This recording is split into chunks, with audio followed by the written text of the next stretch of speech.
ونسلم على رسوله الكريم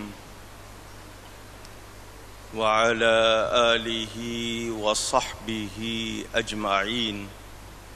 أما بعد، أعوذ بالله من الشيطان الرجيم. بسم الله الرحمن الرحيم.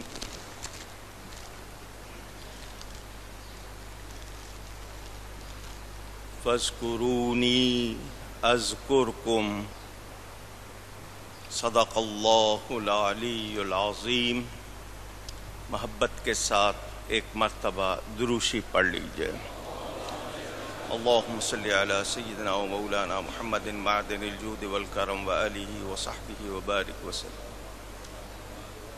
الصلاة والسلام علیک یا رسول اللہ.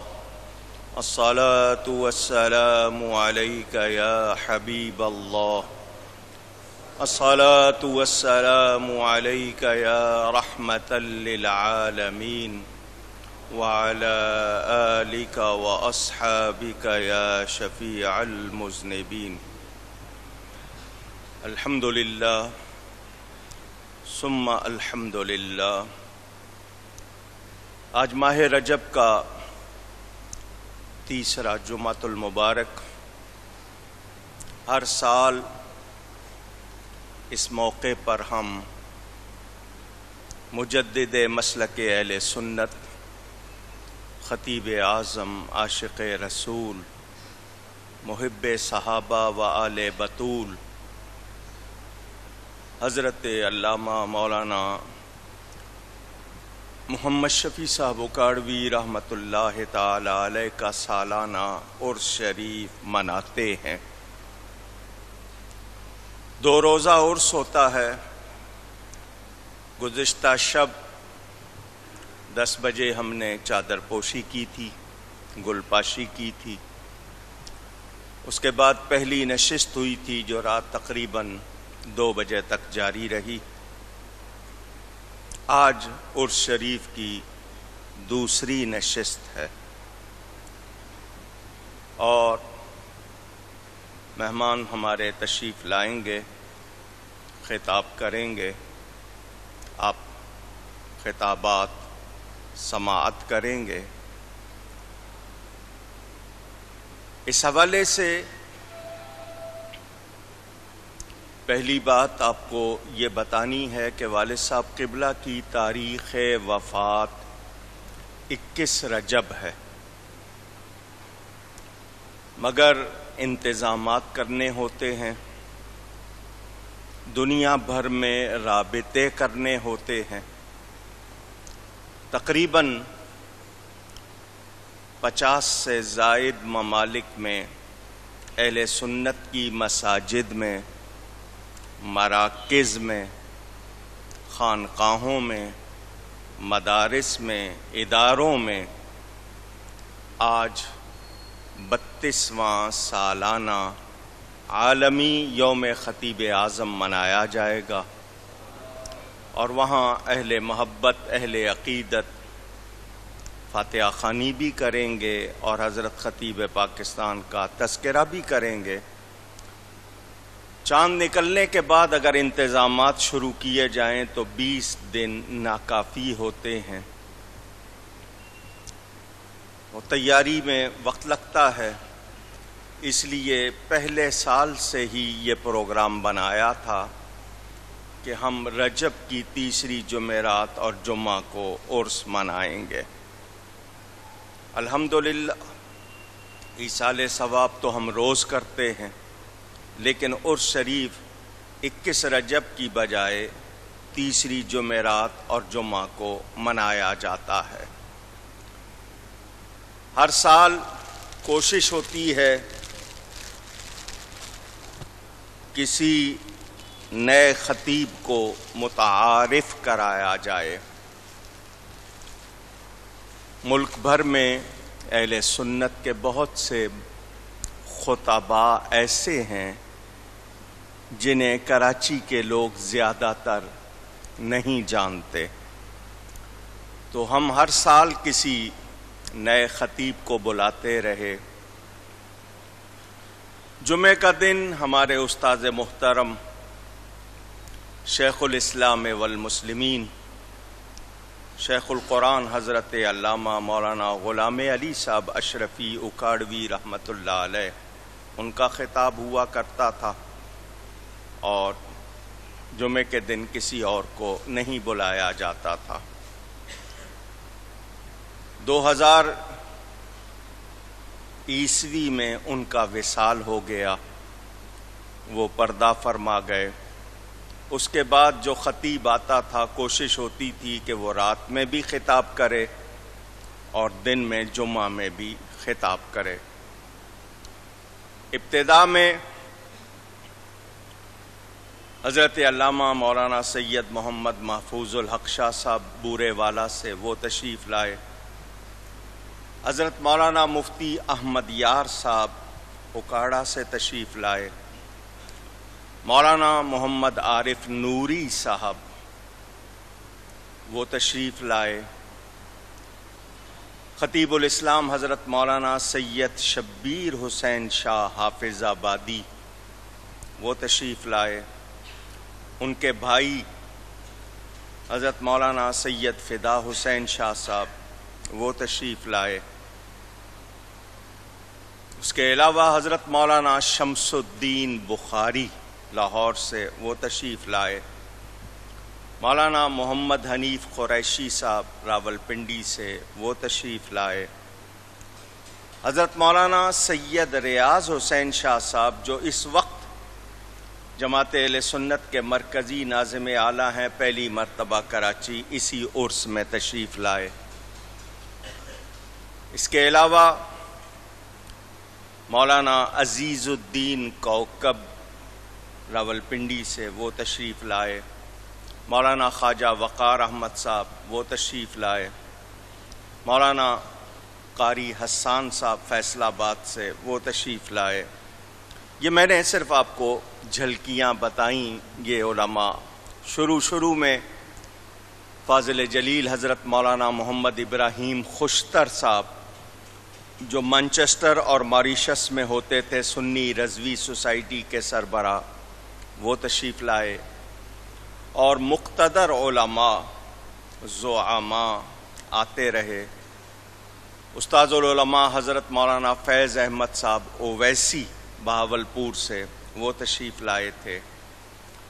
ان لوگوں کے خطابات بھی آپ نے سنے، ان کی زیارت بھی کی۔ اس عرس کے لیے جماعت اہل سنت پنجاب کے ناظم اعلیٰ مولانا مفتی محمد اقبال چشتی صاحب انہوں نے وعدہ کیا تھا، پورا سال وہ وعدہ دہراتے بھی رہے، تذکرہ بھی کرتے رہے۔ ایک ہفتہ پہلے میری ٹیلی فون پر بات ہوئی جی، تو انہوں نے کہا میں آؤں گا، لیکن وہ بغیر بتائے اچانک عمرہ پر چلے گئے، اور اطلاع بھی دینی مناسب نہیں سمجھی کہ بتا دوں کہ میں نہیں آؤں گا، میں جا رہا ہوں۔ ان کے جانے کی اطلاع کیسے ملی؟ آج کل انٹرنیٹ کا زمانہ ہے، فیس بک پر لوگوں نے ان کی تصویر مدینہ میں دیکھی تو کہا کہ جی آپ نے تو ان کو بلایا ہوا ہے، یہ تو مدینہ منورہ میں بیٹھے ہیں۔ وہ رابطہ کیا تو پتہ چلا کہ وہ واقعی وہاں چلے گئے ہیں۔ بہرحال ان کی مرضی، انہوں نے وعدے کو کوئی اہمیت نہ دی، وہ ان کا اپنا معاملہ ہے۔ اسی طرح پہلے بھی ایک دو حضرات کر چکے ہیں، تو اب نصیحت ہو گئی تو آئندہ ذرا اور احتیاط کرنی پڑے گی۔ بہرحال گزشتہ شب مفتی اعظم ساؤتھ افریقہ حضرت مولانا محمد اکبر ہزاروی صاحب تشریف لائے تھے، وہ ابھی بھی تشریف لائیں گے اور خطاب کریں گے۔ اس کے علاوہ مقامی کچھ علماء تشریف لائے تھے، انہوں نے خطاب کیا تھا، اور کچھ دیر میں آپ کے ساتھ مشغول رہا۔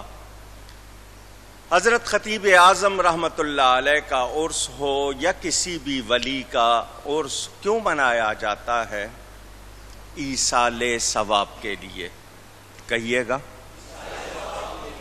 ہمارا مقصد اس موقع پر ان کی یادوں کو تازہ کرنا، ان کی خدمات کا تذکرہ کر کے لوگوں کو یہ بتانا کہ انہوں نے اپنی زندگی کیسے گزاری، آج ان کی یاد کیوں منائی جا رہی ہے۔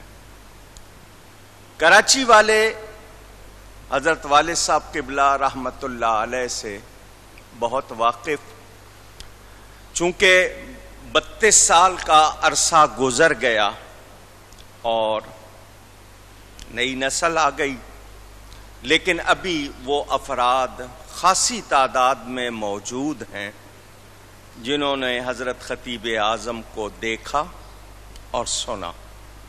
ان کی خاصی تعداد ابھی موجود ہے۔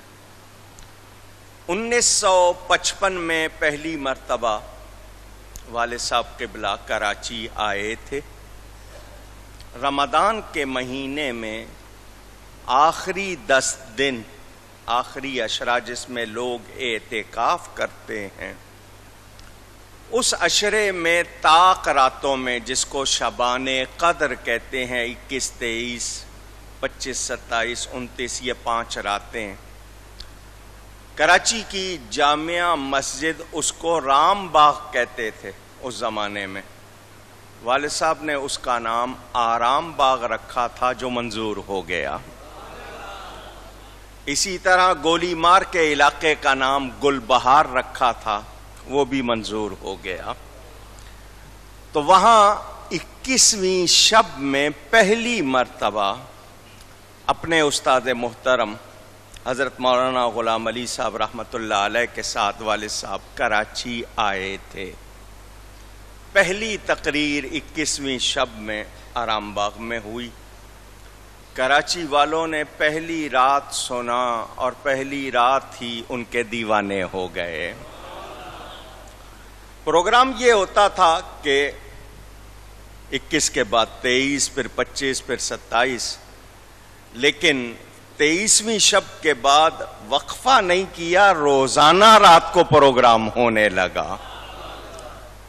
29ویں شب کے بعد صبح جانے کے لیے کہا، لوگوں نے کہا نہیں ایک رات اور لگانی، تو عید کی صبح واپس اکاڑا پہنچے تھے، لیکن ان 10 دنوں میں انہوں نے کراچی فتح کر لیا تھا، آئے اور چلے گئے۔ اس کے بعد ماہ محرم میں پہلی مرتبہ اہل سنت کی طرف سے مجالس محرم منعقد کی گئیں۔ شیعہ لوگ محافل محرم کہتے تھے، ہم مجالس کہنے لگے، اب وہ بھی مجالس کہنے لگ گئے۔ تو کھولے تو وہ محرم کی 10 روزہ مجالس کا پروگرام بنا۔ اس سے قبل شیر پنجاب حضرت مولانا قاری احمد حسین صاحب راجہ مینشن میں کبھی کبھی تشریف لاتے تھے، لیکن یہ پہلی محافل تھی 3.5 گھنٹے کی تقاریر کراچی والوں نے پہلی مرتبہ سنی تھی۔ ان 10 روزہ مجالس کے بعد بھی کچھ جلسے ہوئے، تقریباً محرم کے 20 دن گزار کر رہائش کہاں تھی اس زمانے میں والد صاحب کی؟ ٹھٹائی کمپاؤنڈ میں۔ حاجی ہاشم صاحب جھانگڑا انتقال فرما گئے، ان کے گھر میں ٹھہرے تھے۔ 20 دن کے بعد واپس چلے گئے۔ ان دنوں میں کراچی کی یہ جو میمن مسجد ہے بولٹن مارکیٹ، یہ نئی بنی تھی۔ آپ کو شاید معلوم نہیں، یہ قبرستان کے اوپر بنی ہوئی ہے، اسی لیے اونچی ہے، اگر آپ نے دیکھا ہوگا زمین سے اونچی، اس کے نیچے قبرستان ہے، کیونکہ جب اس کی کھودی گئی تھی بنیادیں تو کئی جگہ سے زندہ جسم سلامت نکلے تھے، تو انہوں نے پھر اس کو پلنتھ بنا کر اونچا کر دیا۔ کراچی والوں نے اس وقت یہ سوچا کہ اتنی بڑی مسجد بنائی ہے، ایسا شخص ہونا چاہیے جو اس کو آباد کر سکے۔ اگر کوئی ایسی شخصیت ملے جو اس کو آباد کرے تو ہی مزہ آئے گا۔ ان کی نظر والد صاحب پر پڑ گئی کہ اس شخص کو بلانا چاہیے۔ انہوں نے خط لکھا، والد صاحب نے انکار کر دیا کہ میرے تمام رشتہ دار، دوست احباب سب پنجاب میں ہیں۔ اس زمانے میں کراچی کو بہت دور سمجھا جاتا تھا، 24 گھنٹے سے زیادہ کا سفر، اتنی دور آنا جبکہ وہاں کوئی بھی نہیں ہے۔ یہ لوگ اصرار کرتے رہے۔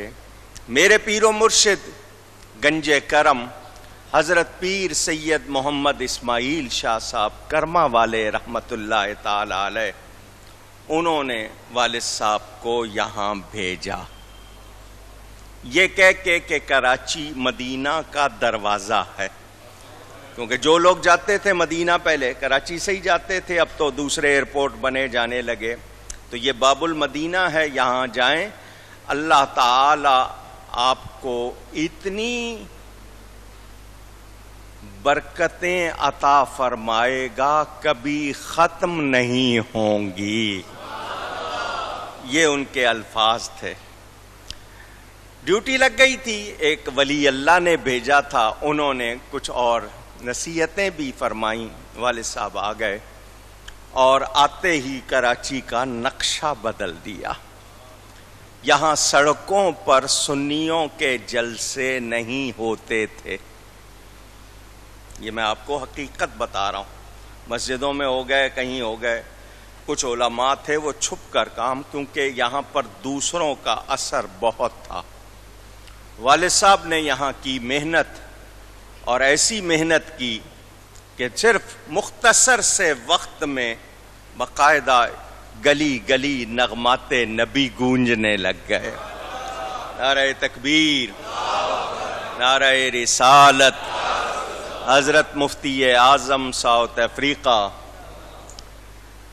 وہ ایک نقشہ بدل گیا اور گلی گلی جلسے ہونے لگے، اور جلسوں میں لوگوں کو حقیقت معلوم ہونے لگی۔ ایسا خطیب یہاں پہلے نہیں آیا تھا، اللہ نے عزت دی۔ ظالموں نے پروگرام بنایا کہ یہ شخص تو ہماری برسوں کی محنت کو ختم کر رہا ہے، اس ایک کی وجہ سے روزانہ ہمارا جتنا بھی سارا سلسلہ ہے وہ ختم ہوا جا رہا ہے۔ انہوں نے سازش کی، 16 اکتوبر 1962 کو کھڈا مارکیٹ لیاری کے پاس والد صاحب کے جلسے میں ان پر قاتلانہ حملہ کیا۔ اس زمانے میں یہ اتنے اسلحے نہیں تھے، تو وہ چاقو اور چھریوں خنجروں سے وار کیا تھا۔ اللہ تعالیٰ نے کام لینا تھا۔ والد صاحب قبلہ 2.5 مہینے ہسپتال میں رہے، بڑے گہرے زخم تھے، بہت سخت۔ اللہ نے زندگی دی، اس کے بعد انہوں نے جو کام کیا وہ ساری دنیا نے دیکھا۔ پھر کراچی سے آگے سلسلہ چلا مشرقی پاکستان تک، اور ملک کے طول و عرض، طول لمبائی کو کہتے ہیں، عرض چوڑائی کو، یعنی پورے ملک میں پھر وہ سلسلہ پھیلا اور دنیا نے مانا۔ ایک ہوتا ہے ٹیلی ویژن کے ذریعے، میڈیا کے ذریعے شہرت حاصل کر لینا۔ آج اگر ٹیلی ویژن پر کوئی شخص 2-3 مرتبہ آ جائے پہچانا جاتا ہے۔ اس وقت ٹیلی ویژن نہیں تھا، لیکن حضرت خطیب اعظم کو بچہ بچہ پہچانتا تھا۔ وہ محنت کی انہوں نے، اور مسلک حق اہل سنت و جماعت کے لیے وہ کام کیے کہ دنیا نے ان کو مانا، اور ان کے حوالے سے انہوں نے تسلیم کیا کہ یہ شخص ایک شخص ہے، لیکن یہ ایک شخص ملت کو بدل سکتا ہے۔ مخالف کا نام لینا پڑتا ہے، کیونکہ الفضل ما شہدت بہ الاعداء، بزرگی وہ ہے جس کی گواہی دشمن بھی دیں۔ راولپنڈی میں مخالف طبقے کا ایک بہت بڑا عالم کہلانے والا، یہ اس کے الفاظ ہیں کہ اکاڑوی صاحب جیسا شخص ہمارے پاس ہوتا ہم پورے ملک کو اپنا بنا لیتے. یعنی وہ مانتے ہیں کہ یہ شخص انقلاب آفریں، انقلاب تبدیلی کو کہتے ہیں کہ یہ تبدیلی لانے والا شخص. اللہ تعالیٰ نے عزت عطا فرمائی، متعدد کتابیں لکھی، 150 سے زیادہ مسجدیں تعمیر کرائیں، کتنے مدارس بنوائے، اور پہلی مرتبہ جنوبی افریقہ تشریف لے گئے اور 3 مہینے میں وہاں سنی انقلاب برپا کیا. اس کی پوری تاریخ موجود ہے. لوگ خطیب پاکستان اپنے معاصرین کی نظر میں اس کتاب میں بھی، اور اس کے علاوہ اب تو انٹرنیٹ پہ تمام چیزیں موجود ہیں، وہاں بھی جا کر جماعت اہل سنت بنائی. اور 3 مہینے میں وہاں حال یہ تھا کہ لوگوں کو پتہ نہیں تھا کہ یہ سنی دیوبندی کا فرق کیا ہے.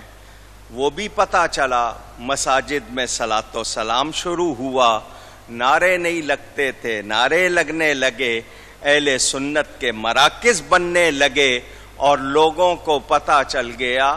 یعنی صرف 3 مہینے میں اس پورے ملک میں سنی انقلاب آ گیا تھا. انہی کی ان محنتوں کی وجہ سے وہاں آج بھی اہل سنت کے مدارس قائم ہیں، اور ایک جہاں جاتے تھے وہ فوج بناتے تھے، یعنی سنیوں کی پوری فوج تیار کرتے تھے. الحمدللہ ان کے طرز خطابت کو اپنایا لوگوں نے. ان کی تحریریں آج موجود ہیں، ان کے کام موجود ہیں. یہ ان کی یادگار، پہلی اینٹ سے لے کر آج تک یہ پوری مسجد ان کی یادگار. 1973 میں یہاں انہوں نے کام شروع کیا، 11 برس یہاں خطابت بھی فرمائی، اسی منبر پر رونق افروز ہوتے تھے، اسی محراب میں نماز، اور آج بھی یہاں موجود ہیں. اللہ اکبر.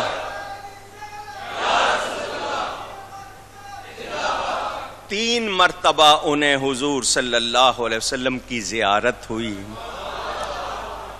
آخری سفر انہوں نے انڈیا کا کیا تھا. انہیں حضرت سیدنا خواجہ غریب نواز کی زیارت ہوئی، جو انہوں نے خود سنائی تھی، ان کی اپنی آواز میں ریکارڈنگ میں موجود ہے. ان کے عرس میں تشریف لے گئے تھے، اجمیر شریف انڈیا گئے تھے، اور اس کے بعد وہ اپریل کا مہینہ تھا، 24 تاریخ تھی، 21 رجب کو صبح فجر کے وقت میں قریب موجود تھا.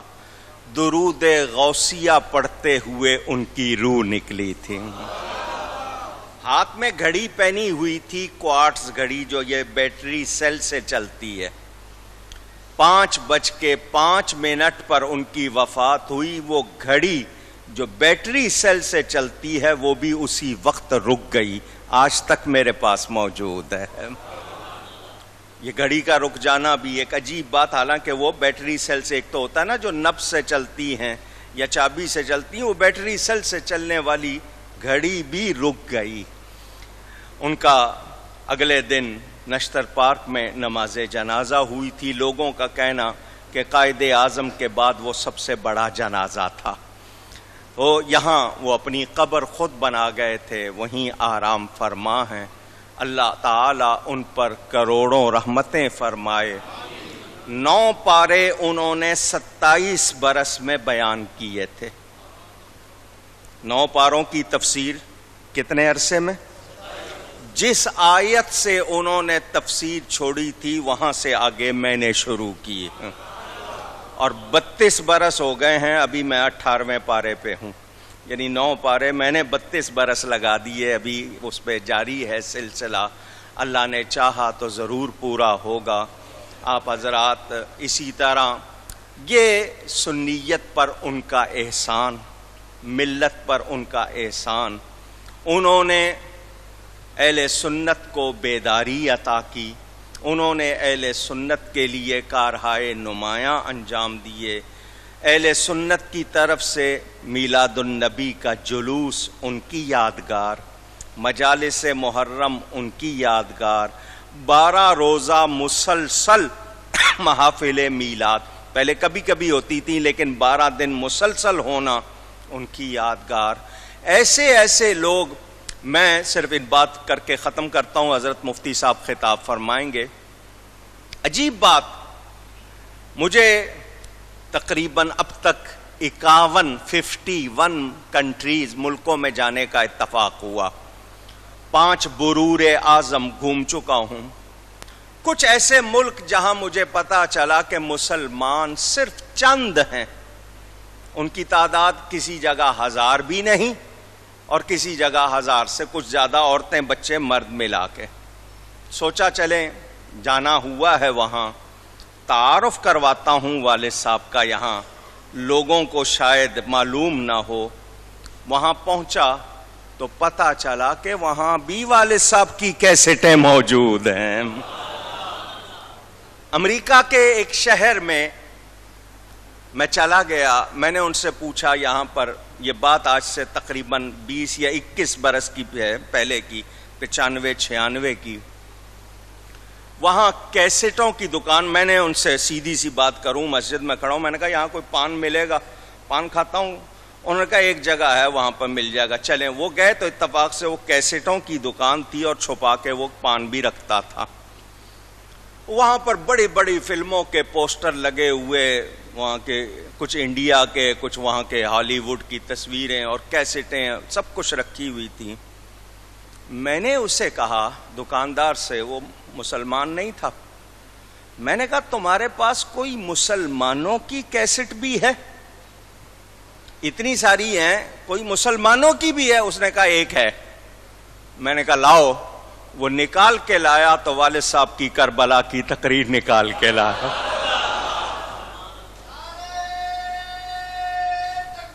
اللہ یا رسول، میں حیران رہ گیا. اس نے کہا اس کے سوا یہاں کبھی کوئی اور کیسٹ مانگنے نہیں آیا، اس کو مانگنے کے لیے آئے تھے تو میں نے یہ رکھی ہے. اندازہ کیجئے، میں پہلی مرتبہ کلیر شریف گیا، انڈیا. یہ رڑکی ایک جگہ ہے، چھاونی ہے ان کی، اس کے آگے 6 میل نہر کے کنارے، اس طرف مزار شریف ہے، دوسری طرف شہر. جس طرف مزار شریف ہے اس طرف آبادی نہیں. اچھا، اس زمانے میں جب میں گیا تھا وہاں لائٹ بھی نہیں تھی. میرے ساتھ کچھ لوگ تھے، تقریباً ہم 4-5 افراد.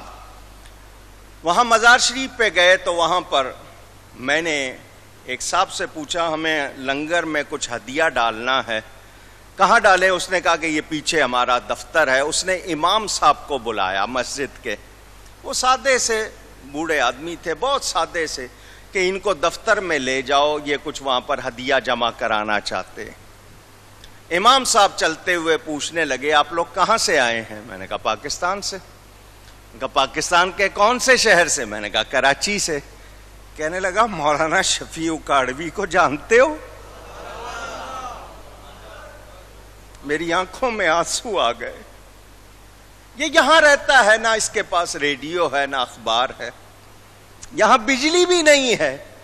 میں نے کہا تم ان کو کیسے جانتے ہو؟ اس نے کہا میں نے صرف انہی کا نام سنا ہے پاکستان میں، وہی اہل سنت کے سب سے بڑے. میں نے کہا میں انہی کا بیٹا ہوں. وہ جس طرح مجھ سے لپٹا ہے، مجھے آج تک وہ منظر یاد. جب میں نے اسے بتایا کہ وہ وفات پا چکے ہیں، وہ بچوں کی طرح بلک کے رونے لگ گیا. یعنی کہاں کہاں نام پہنچا ہوا ہے، کہاں کہاں کام پہنچا ہوا ہے. اسی طرح 1992 میں میری تقریر تھی آزاد کشمیر میں. تقریر کے دوران بارش شروع ہو گئی. صبح مجھے جانا تھا ہری پور ہزارہ دارالعلوم رحمانیہ میں، دن کے وقت میرا خطاب تھا. میری عادت، میں رات میں سفر کرتا ہوں. حدیث شریف کے مطابق رات میں زمین سکیڑ دی جاتی ہے، طی الارض کہتے ہیں اس کو، تو سفر آسان ہوتا ہے. تو میں